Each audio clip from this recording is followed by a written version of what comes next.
තරුණ කටයුතු සහ ක්‍රීඩා අමාත්‍යාංශය මගින් මෙහෙවන ජාතික මහා ක්‍රීඩා උළෙල මෙවරත් පැවැත්වෙනවා. මෙහි විශේෂත්වය තමයි මෙවර පැවැත්වෙන්නේ 50 වෙනි ජාතික මහා ක්‍රීඩා උළෙල. ජාතික මහා ක්‍රීඩා උළෙල රිදී ජුබිලී තමයි මෙවර පැවැත්වෙන්නේ. ඉතින් එහි එක් අදියරක් ලෙස හෙට දිනේදී පැවැත්වෙනවා පාපැදි තරඟාවලිය. ඉතින් විශේෂයෙන්ම මේ පාපැදි තරඟාවලිය රිදී ජුබිලියේ පාපැදි තරගයක් ලෙස ඉතිහාසගත වෙනවා මේ තරගයේ ලබන ජයග්‍රාහකයින්. ඒ වගේම තමයි මේ තරගාවලිය ආරම්භ වෙලා අවිස්සාවේල්ල මාර්ගයේ රුවන්වැල්ල දක්වා ගිහිල්ලා නැවතත් එතනින් නුවර පාරට මාර්ගය නුවර පාර දිගේ තමයි අවසන් තරගය දක්වා අවසන් ස්ථානය දක්වා මේ තරගය පැවැත්වෙන්නේ.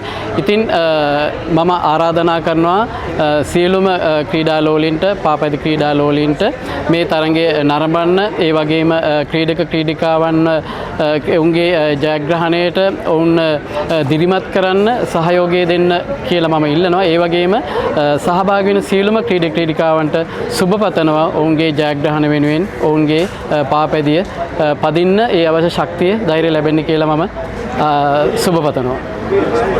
ක්‍රීඩා උළෙල පිළිබඳ පොඩි අදහසක් දැක්වුවොත් එහෙම සමස්තයක් හැටියට ගත්තාම ඇතරම මෙවර අපි 50 වෙනි ජාතික මහා ක්‍රීඩා වල නිසා විශේෂත්වයකින් මේ ක්‍රීඩා උත්සවය අපි පවත්වන්න අපි තීරණය කරලා තියෙනවා. ඒ වගේම මෙහි අවසාන තරගය අපි නොවැම්බර් මාසෙත් තමයි තරග පවත්වන්න තීරණය කරලා තියෙන්නේ.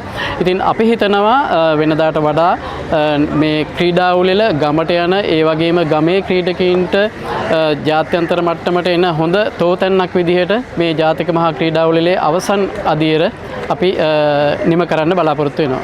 අනිත් තරග සම්බන්ධයෙන් ඇතරම මෙවර සියලුම තරඟ පැවැත්වෙන්නේ කොළඹ දිස්ත්‍රික්කය ආශ්‍රිතව තමයි සියලුම තරඟ පවත්වන්නේ.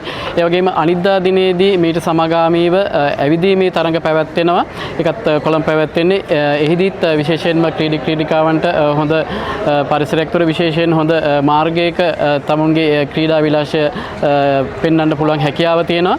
ඒ වගේම තමයි මේ තරඟාවලිය විශේෂයෙන්ම ක්‍රීඩා අමාත්‍යාංශයේ ක්‍රීඩා සංවර්ධන දෙපාර්තමේන්තුව තමයි විශාල වෙහෙස මහන්සියකින් මේ ජාතික මහා ක්‍රීඩා උළෙලේ සියලු වැඩ කටයුතු කරන්නේ. ඉතින් අපි ක්‍රීඩා සංවර්ධන දෙපාර්තමේන්තුවට ස්තුතිවන්ත වෙන්න ඕනේ.